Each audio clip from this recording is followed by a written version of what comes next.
beautiful people. This is your host, Alicia, And I'm your host, Ashley. and welcome to the club. Platonic Wives Club. Hello, everyone, and welcome to episode 4 of the Platonic Wives Club. We are going deep into our friendship and just friendship in general with this little baddie. And we want to take you through how two little baddies from the north side met. Alicia is going to take it away with the intro.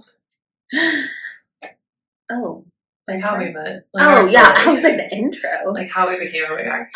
Yeah, so like we kind of talked about it in episode 1 when we did like the way back playback when during a choir concert. But I think that was in 8th grade. So we'll take it back to like 6th grade is when we officially met. Mead Middle School. Yeah. Like we said before, or I said, I had a baby fro, and I was just a loner, and then I found this beautiful creature. Let's see, I kind of like blacked out between like 6th grade to 8th grade because the key points that I remember is like coming to Mead, but then meow, and then the choir concert, right? Yeah. I mean, for me, I remember going into 6th grade at a swift 5 feet tall, which was litty, taller than most people's mothers. That was a cool experience. And then leaving 8th grade at almost 6 feet tall. So, yeah, growing a foot was a low-key traumatic event in middle school. And, you know, finding good friends was a really great just win for me overall because it was a tough time, you know, to be such a tall queen at such a young age, y'all. But yeah, I found this little cutie. We had mutual friends, and I feel like we were always kind of part of like a throuple. Just kidding. Like low-key, a three-way friendship. Yeah. Where there was always like us and another galley involved, which was, I feel like that's always interesting when you're growing up. Yeah. But yeah, we were always part of like little thrups, and then we fell in love, and then yeah, went into high school. At high school, nothing really crazy, just like normal stuff that we did. And then this little baddie went to CSU Pueblo, so maybe we can talk about like our college friendship part, I guess. Oh yeah, for sure. So I guess I don't know. Should we talk like a little bit about high school? Yeah, I guess I was like didn't even want to go into high school because I was like, what? And then I got blocked out. I will never. That's like, you know, some people are like, oh, like if I could go back to high school, yeah, no. There's not enough money, truly. But I did write down in my notes that we played tennis together, and that was like kind of like a highlight because we got to travel together, and we had like some of the same coaches. And little Leonard, like he called me a sloth because I was so slow. Like he had animals for everybody that low key were kind of. It wouldn't work anymore, but like back then, anything flew, you know? And he's like, you're a sloth. I think he called somebody else like a panda bear, and I was like, no. But that was fun. He wasn't white though. Let's tee that up. So anything flies. No, yeah. He was as long as you're not white, you're allowed to like say whatever you want to say. So. Yeah, he got a pass. Sure. Just a little Hispanic little man, and just loved him. Cutie. All I remember is him saying to me, and my last name was Nissen, and he'd be like, Nissen, balls at your feet, because like I would hit the ball and it would be good, and he'd be proud, and then he was like, but like it's gonna come back. Like I just thought I was like so good that like it was never returning. So I would just be like flat-footed out there, like what's up, and then the ball would come back, and I'd be like, cool, I can't get to it now because I'm not on the balls on my feet. So that was fun. Oh my gosh! And then like traveling, like when we went to, because you guys went to state too, right?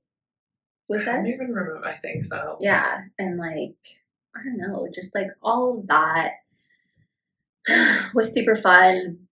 I remember because I played softball and then tennis, and then you played tennis. And tennis. And tennis. Tried basketball, didn't know I was going to be, 6-footer at that point. No one is that tall in my family. And by the time I tried our freshman year, the girls they won state that year. So it was like, I'm behind on another level. So it didn't work out for me. About that they won state. Yeah. It was kind of like a big deal. And now we sound like Uncle Rico. Oh, yeah, I could throw a basketball over that mountain. Throw that old pigskin, you know what I'm saying? Uncle Rico Fashizzi. I'm like, yeah, if I would have been trained in that basketball, I could have dunked on Michael Jordan. But, like, respectfully. But you were really good at tennis. That's all I had, really, to myself. Yeah. I just didn't know how to stay on the balls of my feet, but... What was really, like, just, I don't know. What, I'm trying to remember, like... should we talk about,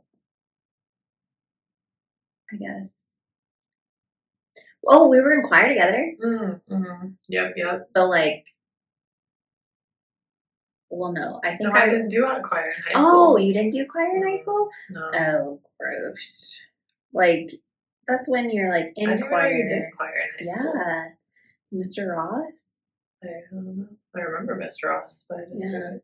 I only remember him now because Face, acapella group, still around.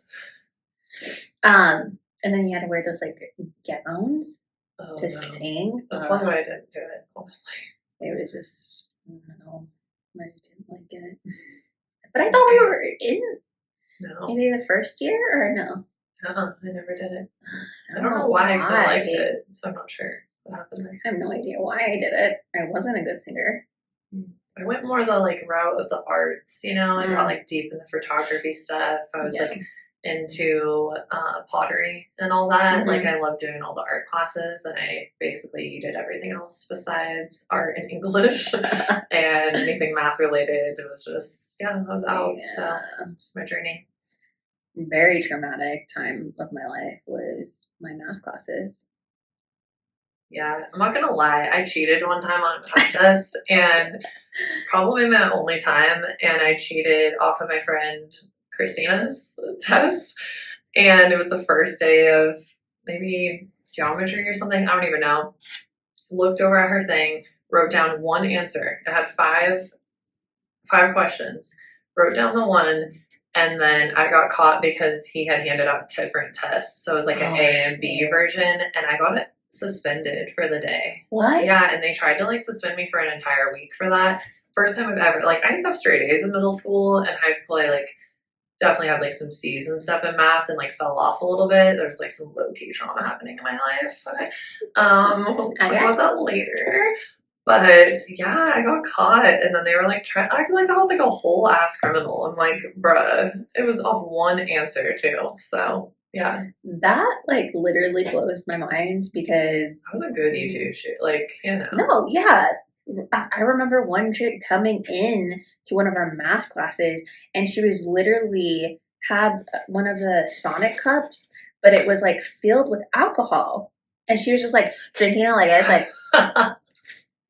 And, like, choking it down. Ooh, yeah, below my throat. I don't know if it's calling me, but I'm like, you get suspended for that, but we have homegirl getting drunk in math class. Yeah. Wow. No. Heightest for sure.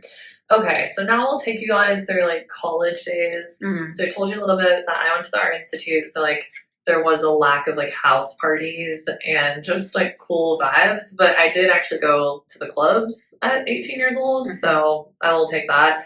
And was, like, low-key a Jersey chaser. Was, like, trying to get on them nuggies. What up, J.R. Smith?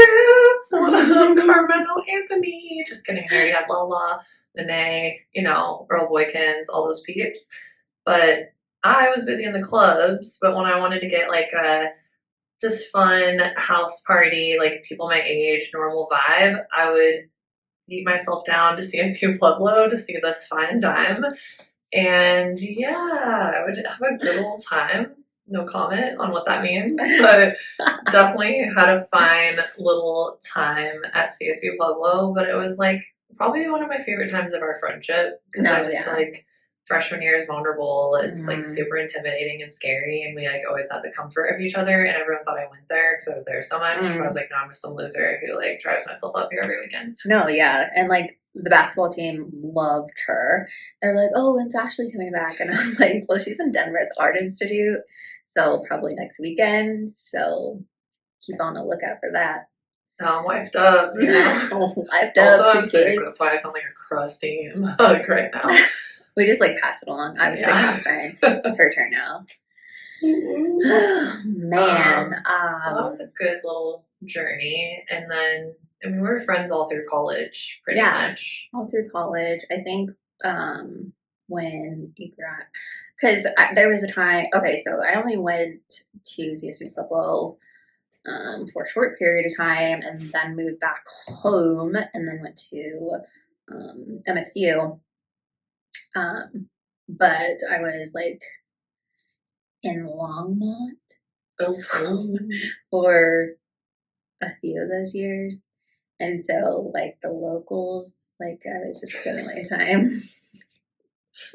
sound like an old like dive bar visitor, like Oh, for spend sure. some time with the locals there in Longmont.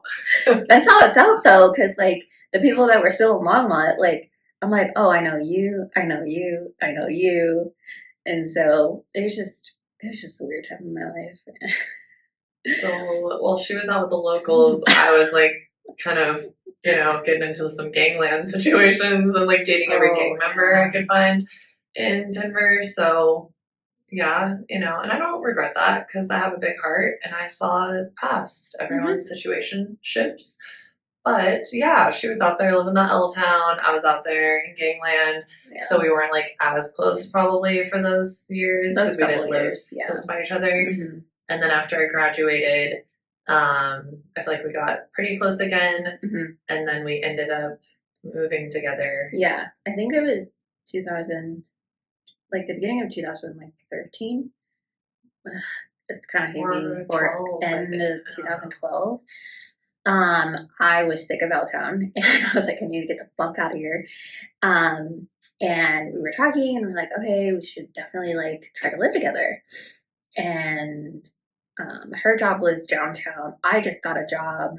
Well, I was commuting from Longmont to Denver because I was working downtown too. So it was like perfect.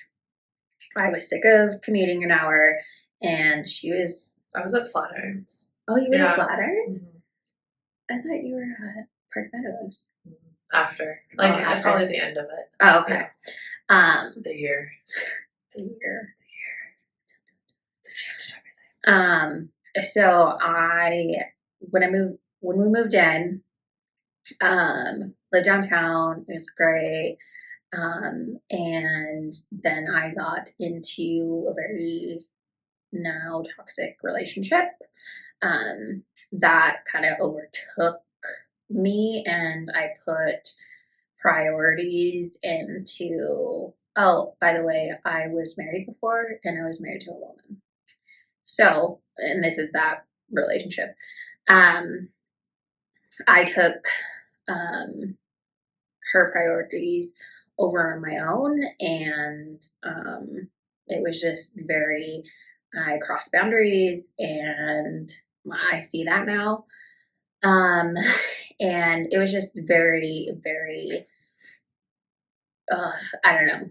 It was the worst time of my life, and I lost a good friendship at the end of our year that we lived together. Me and Ashley split off and didn't speak with one another, and um, that pretty much like after you're out of the toxicity and you're just like looking at yourself and you're like, that's not who I was, and I completely to myself became a different person, and it was just who now that I see somebody that I never ever want to be again. Um, so I don't know if you want to like chime in on like your feelings, Yeah. or anything like that. But that's how I felt, and I just I don't know. I think every other time like we hang out, like I apologize to Ashley and just like I was just somebody who I wasn't, and I know that now. Yeah, I think, you guys asked for deep, so we're getting deep. But on my end of the spectrum of it, like, we, did live together. I felt that this person was not her person. I saw a lot of just bad characteristics in this person, that they were like really taking advantage of her, and like there was a lot of like breaking her heart and hurting her. And I feel like I would try to kind of like pick up the pieces and get her sweet little gifts, like when they would break up, and be like, oh, like, come back to mama kind of thing. And then eventually I did stop, because I was like, okay, I think, this is probably not going to be like the last time it happens. Like, it seems like this is going on. I did not ever vibe with that person. They just weren't super friendly to me. And I feel like, I mean, I'm not going to like say that person's abusive, but like, I mean, I've dated a lot of abusive people. And I feel like when people do that, when they know someone is looking out for your best interests, whether it's like family or friends, they are the people that like want to keep those people away from you, because they know they're going to like try to save you from the situation, and they know that this person like knows you. So I feel like that person always kind of had like a hard shell with me, probably because they knew I wasn't vibing with them. And I'm definitely like a fierce protector of friends and people I love. So, I'm not afraid to like buck up when stuff is getting weird. And I felt like they felt that too. And they also had a strong personality. So didn't totally vibe. But in the moment, I had just started dating my now husband. We had a lot of our own crazy shit going on, just lots of learnings, because I was like fresh out of an abusive relationship when I started dating him. So I just had like a lot of weird stuff going on with myself as a person. He had his own weird shit he had to work through, and then that was going on. And so after that, my now husband and I decided to live together, like once we like worked through some shit. And Alyssia and I ended up not talking for 8 years, which was insane. I obviously thought about her a lot.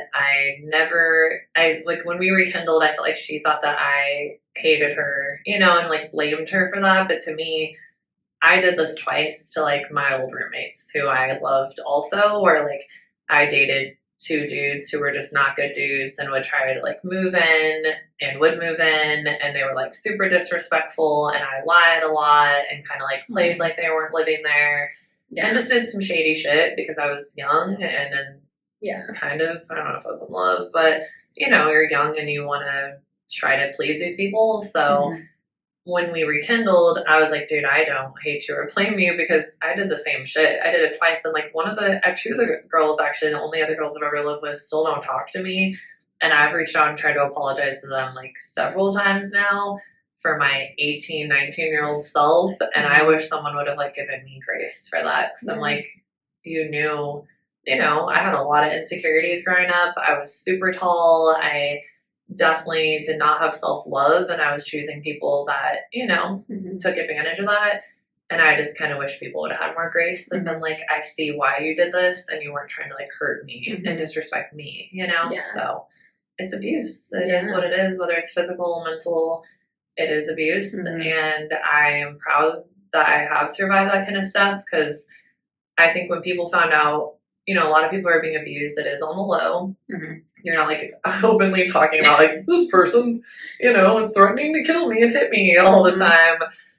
It's very much something that's secret, and those people have a way of like coming to your job, bringing flowers, doing things that are so perceived as like the good romantic person. Well, that's called low-key stalking. So creepy. So there was like a lot of that shit going on for me, and I feel like since I am 6'2" and I am very like strong and strong-minded, like people never believed that I could be abused, and people were just kind of like shook, that I would go through that I would take that I could be abused, even physically could be abused, because I'm a trained fighter, but I have been. And so I just think I had a lot of empathy for her, because I was like, I've done it, I've been there, done that. And that just made me want to like pull her in more once we rekindled after a swift 8 years. Yeah. And I'm about to fucking cry right now, because with like me going in, and she had her first babe, and She was like bringing him to a coffee date with us, and like I just felt like all of these emotions where if she wouldn't have given me that chance to like speak on like, I apologize, I love you with all my heart, I don't know, I feel like her as a person, we're both healed, but like she recharges my battery, and just like everything, I'm so glad for her in my life again. And I feel like there's like a peace, like obviously I'm married, I'm happy, everything like that, but like there's that piece of where I'm just like, makes me complete. And so again, just thanking her for giving me that and listening to me and apologizing. And also too, like I think around that time is when you're I don't know if I could speak on this, but your dad's brain tumor, and that scared the shit out of me. And like I was like, no, like I'm close to my dad, she's close to her dad, and I couldn't even imagine like what she was going through. So that's kind of what started it. Always thought of her through the years and everything like that, but just, do you need anything? Like, do you want to meet for coffee? Like, I'm here for you, like regardless. And when we did meet up together, she had her little baby with her, and it was just like, it was easy. It's like we picked up where we didn't leave off, but where we left off when we first moved in together, or where our friendship started in 6th grade. So yeah, it was like our grown version, which is yeah, so cool. And I really needed that from her. And I ended up coming out. I lived in Seattle, came out for my dad's brain tumor for 2 months to take care of my dad. He was pretty much paralyzed for almost like 21 days and had to relearn. Oh my God, I'll cry for sure. Woof. Had to relearn how to walk again. Woof. I can't. It was just the toughest time. I actually got pregnant with my second baby 11 months after having my first baby. So, and it was like, I was trying to make them like 2 years apart, but you know, it happened faster with the second one, which is a thing. And at the coffee date, you told me, you're like, I think I'm pregnant. And I kept telling people, and people were like, bitch, stop. Like, get your shit together. And then I was like, oh shit, I don't know what to tell people I really am, which is fucking crazy. Yeah, I was preg. That was wild. But I feel like I was just in such a vulnerable place because I like love Seattle so much. I was living out there. This was happening with my dad. I felt pulled to come back here to Colorado, but I also didn't have like, I have a few close friends out here, but I didn't have like super deep relationships besides with like 2 people in Colorado still. And I felt like all my friends were always in my like past career. And they all ended up in Seattle. And so like us rekindling was like even more of a push for me to actually like want to come back. Cause I was like, okay, I have this person that like I've known for so long that loves me, that loves my family. Like the way that she handled when I told her about my dad was, you know, it's like no one else really knew my dad. I'm not really close to anyone that I like grew up with in that way. And so it just felt like such a cool time to come back. And now we're closer than ever. So yeah. So I think like the whole point of this is like, if you do have people, you know, that you do love and you think about and maybe shit got weird on your end or their end or whatever, like maybe do try to reach out because, you know, it doesn't really matter how many years pass by. I think that only makes it stronger and it makes you realize like little shit. Like we sometimes have like weird interactions through text from like, I can't read you, you can't read me. But it's like now that we've been through something like that, we're like, okay, well, voice note or like, like it just, you want to solve shit so much more and like little stuff you let slide because it's just not worth it, you know, to go through something like that. Yeah.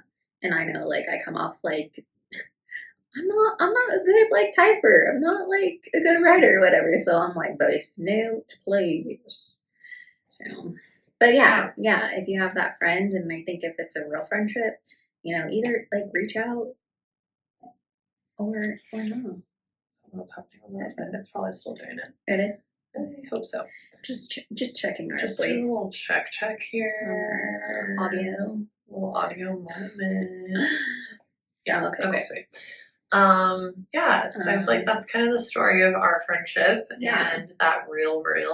Mhm. Um, but I feel like that's really the main thing is it's just so important to have friendship, I think at least. Like I Yeah. understand some people don't feel that way, but to me, like she said, I love my husband. He is like my best friend. I actually still get excited about seeing him. I love to tell him all my shit. I call him girl sometimes. I hope he doesn't kill me for that. But it's, I'm so lucky to like be married to someone that is my best friend.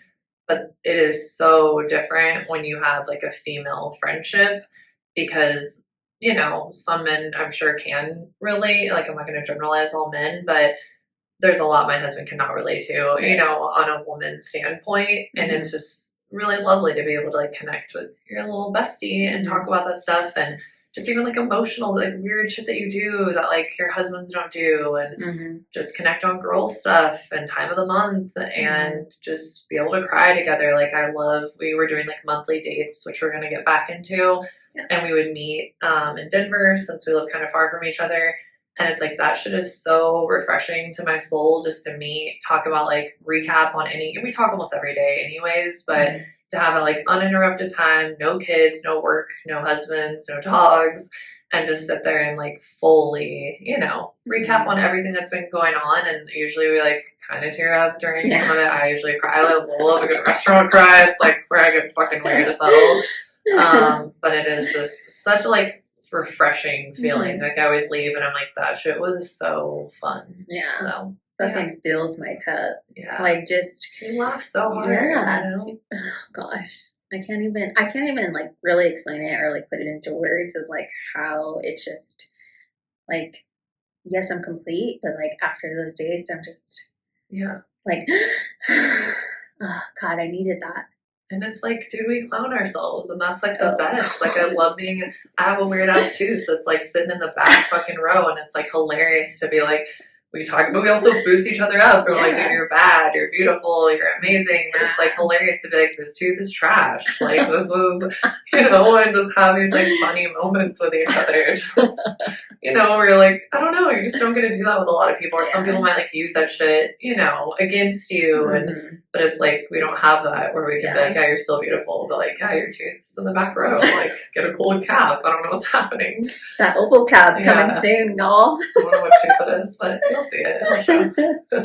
No, yeah, and like I need these like little get-togethers because I still struggle with like her calling me like, damn, like your lip gloss is popping, or like your hair looks good today. I still struggle with that, or like calling me like whatever, because that's my insecurity. And so when she tells me that, like when we first started, like hanging Dating. out, dating, Like, what's happening? when we first started dating, Husbands are low-key scared, but don't be scared. It's all fun.